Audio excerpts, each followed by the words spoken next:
Bonjour ou bonsoir. Aujourd'hui, cette vidéo concernant Henri Bergson et l'intuition.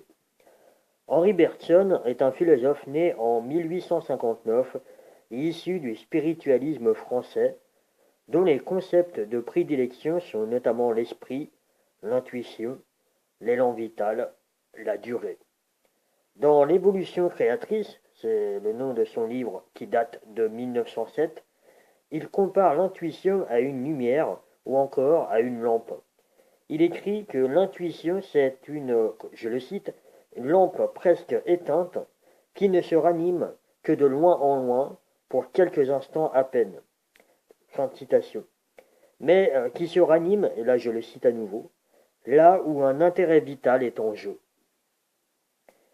Il écrit également sur notre personnalité, notre liberté, la place que nous occupons dans l'ensemble de la nature, notre origine et peut-être aussi notre destinée. L'intuition projette une lumière vacillante et faible, mais qui n'en perce pas moins l'obscurité de la nuit où nous laisse l'intelligence. Dans le même livre, la situation médiane de l'intuition par rapport à la matière et l'esprit est expliquée ainsi par Bergson, je les cite. Le domaine propre de l'intuition étant l'esprit, elle voudrait saisir dans les choses, même matérielles, leur participation à la spiritualité, fin de citation, voire, je le cite à nouveau, à la divinité, si nous ne savions tout ce qui se mêle encore d'humain à notre conscience, même épurée et spiritualisée. Fin de citation. Dans son livre appelé La pensée et le mouvant, qui date de 1934, Bergson nous parle de l'intuition cultivée, qu'il qualifie alors de mystique et directement liée à ce qu'il appelle lui-même la vie intérieure. Si, je le cite, l'intelligence est l'attention que l'esprit prête à la matière, fin de citation, et ce de façon médiate et intéressée, l'intuition, elle, je prends deux expressions de Bergson, elle atteint l'esprit, qu'il surnomme la vie intérieure, et elle atteint également ce qu'il appelle la durée. Autrement dit, l'intuition, est l'attention que l'esprit, expression de Bergson, se prête à lui-même. Et une autre citation de Bergson, méthodiquement cultivée et développée. Je reprends, l'intuition est l'attention que l'esprit se prête à lui-même et méthodiquement cultivée et développée. Elle est également une expression de Bergson susceptible d'être prolongée. Et dans ce cas, elle devient ce qu'il appelle l'intuition mystique, d'où la vie intérieure. Ce qui est directement lié à l'alignement corps-âme-esprit. Il faut plus largement pour Bergson opérer un équilibre entre intelligence et intuition, dont nous savons qu'elles sont respectivement relatives au raisonnement et à la résonance, aux frontières entre les énergies du bas, que j'appelle l'esprit, plus globalement, et les énergies du haut, que j'appelle l'âme. Dans son livre L'évolution créatrice, Bergson nous explique que l'intuition permet d'éviter l'usage excessif de l'intelligence, dont le champ indéfini de la liberté peut, à un certain degré, devenir irraisonnable et se retourner contre cette liberté. Bergson, toujours dans le même ouvrage, nous parle également de l'instinct. Il nous dit « Il y a des choses que l'intelligence seule est capable de chercher, mais que par elle-même, elle ne trouvera jamais. Ces choses, l'instinct seul les trouvera, mais il ne les cherchera jamais. » Fin de citation. De là, une intuition, c'est un instinct, Bergson dit comme ça, un instinct intensifié et dilaté. C'est un instinct devenant conscient. Je précise qu'il y a l'essence terrestre, d'où l'existence des êtres vivants, mais aussi l'essence spirituelle ou divine, d'où l'existence de l'âme individuelle.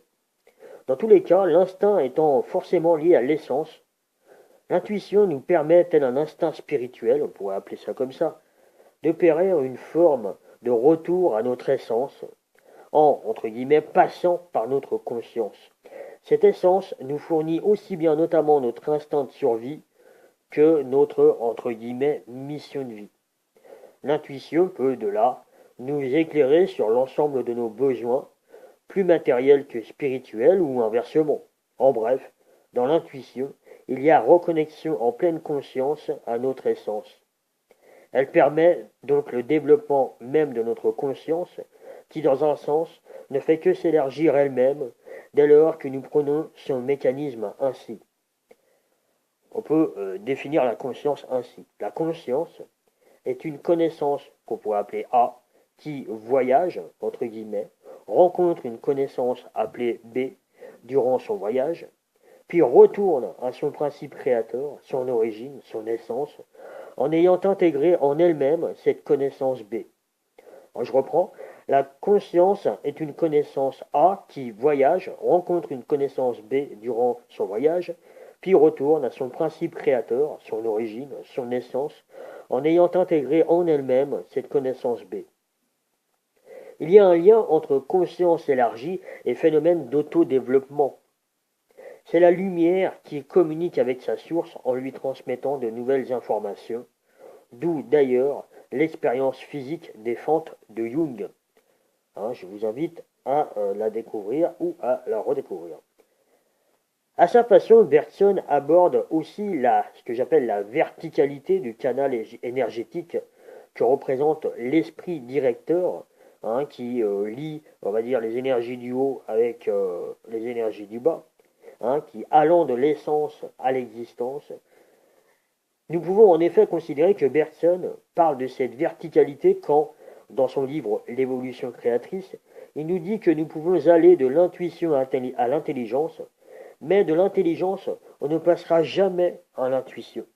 On peut passer de l'intuition à l'intelligence, mais on ne peut pas passer de l'intelligence à l'intuition.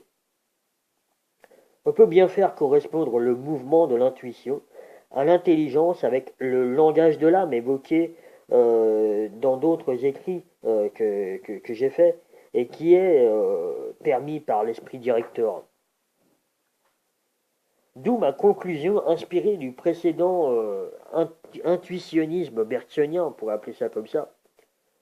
L'intuition relie notre esprit et notre âme, autrement dit, nos esprits du bas et du haut, nos énergies du bas et du haut, par notre écoute de ce qui se passe en nous, d'où la vie intérieure, qui saisit le ressenti tel qu'il est et dans sa mobilité. Donc, sans intuition, difficile d'avoir une idée juste du mobile. L'intelligence, c'est le recours à l'immobile, au concept. Et dans notre monde, l'intuition est quasiment sacrifiée devant l'intelligence.